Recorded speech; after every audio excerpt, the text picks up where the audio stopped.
Hello and welcome. I'm Dakian.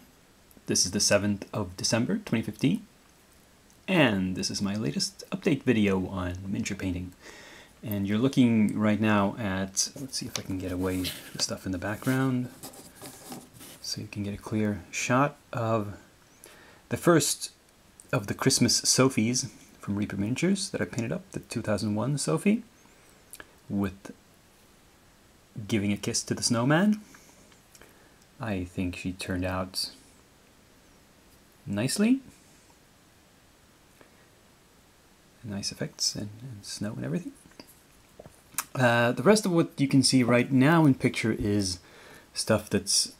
These are the final Strange Aeons minis. The kids, the children who are civilian victims that need to be rescued in certain scenarios.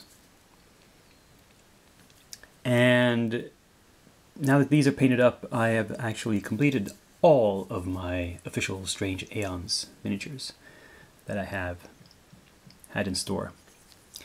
These terrain pieces are all kind of in that vein. They're kind of Cthulhuoid. This monolith is very Cthulhu-esque, of course. While this one, I think, is kind of, well, weird and wacky. This one is not that Cthulhu, but it's a skull. It's some sort of evil rock formation, anyway. And I also painted up these tokens. These are resin pieces.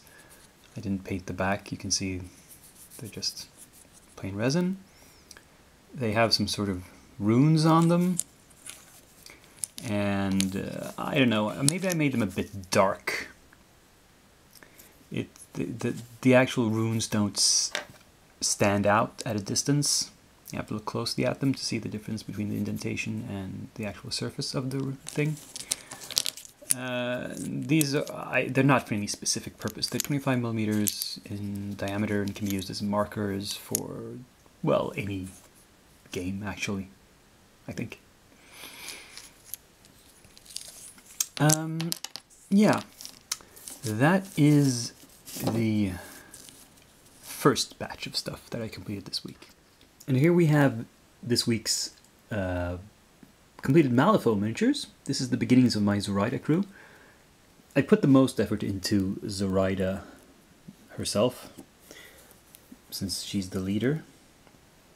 She's been given a fairly good quality paint job, while the others are a bit sloppier, like the Sillyrid, but they are the rank and file. They don't need to be display standard exactly.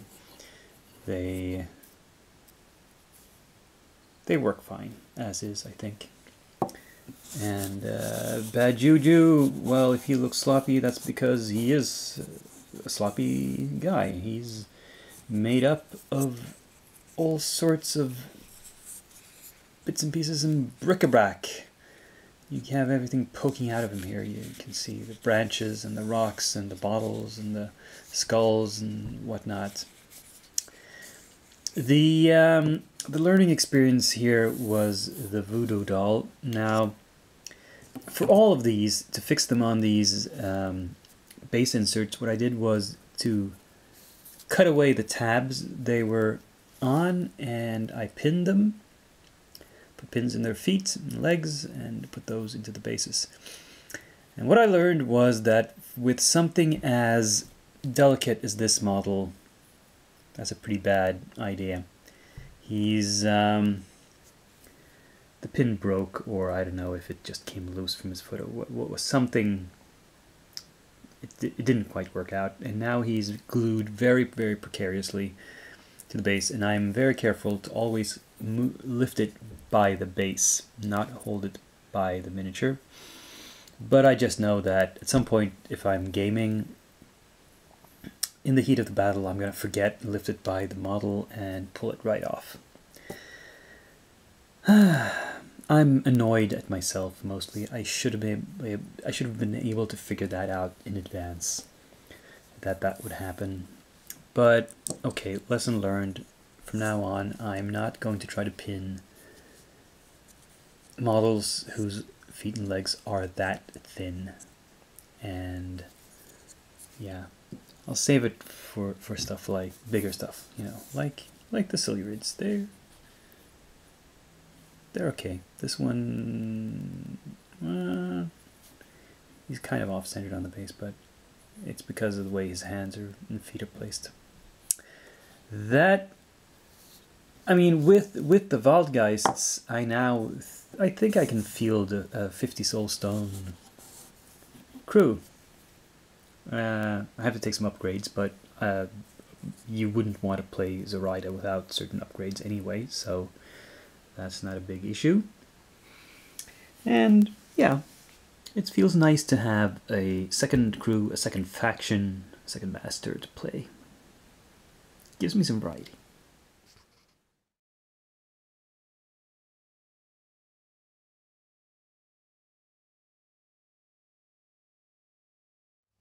So it's time to show off stuff currently in the works.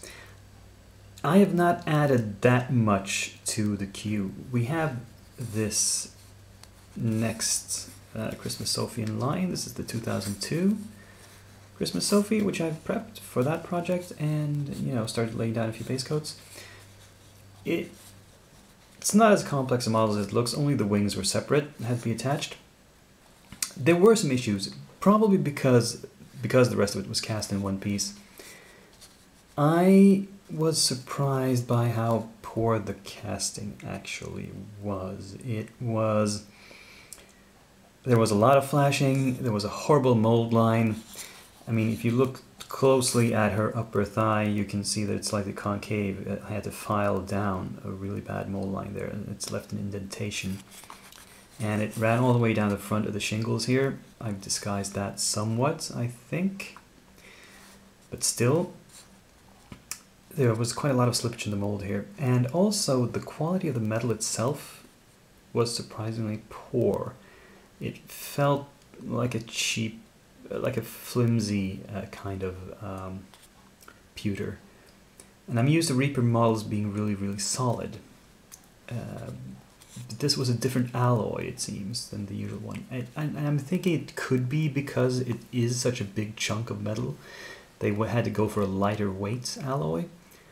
And that, in miniatures at least, lighter weight metals tend to be lower quality for painting.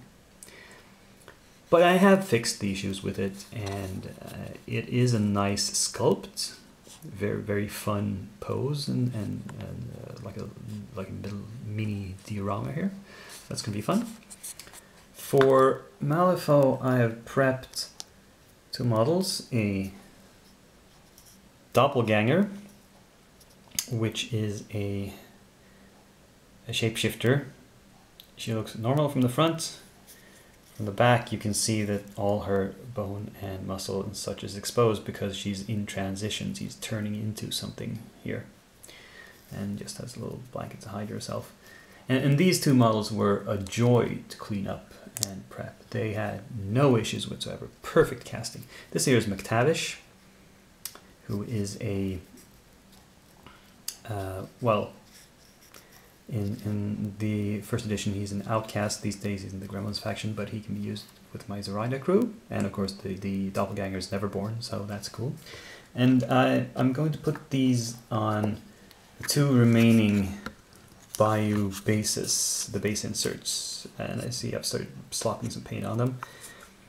And for McTavish, the reason is that if you look at the illustration for him, let's see if it gets cut the glare. He is, in fact, standing on this exact base. So that's appropriate. You know, that's going to work, hopefully. The doppelganger in this image is not standing on any sort of base insert or constructed base. It's just an abstract thing. But I thought, hey, He's Neverborn, and my only Neverborn master at the moment is Zoraida, so hey, I'll make her work with that. I'll put her on a bayou environment. She can be in the swamp. Sure, why not? And the reason I'm prepping so few new models is that I want to clear out my backlog. You see in the background stuff that is half finished and has been so for quite some time. And I'm trying to force myself to get it done and to get this stuff out of the queue and stop bothering me so I can get some new stuff in there. We'll see how that goes.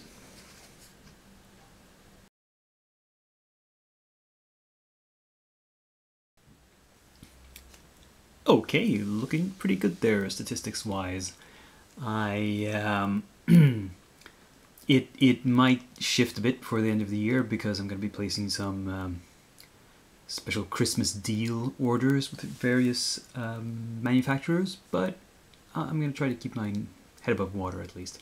The main thing that arrived in the mail this week was finally the first supplement for Frostgrave, Thaw of the Lich Lord, which is a softback book of scenarios and some extra rules. I did not get much in the way of minis for this. I got the deck of spell cards, and I got a couple of the special minis you need for certain scenarios. I got the Lich Lord himself. I got the genie in the bottle for one of the scenarios in the basic rule book, and that's about it. Oh, I got the treasure tokens that came with automatically with this.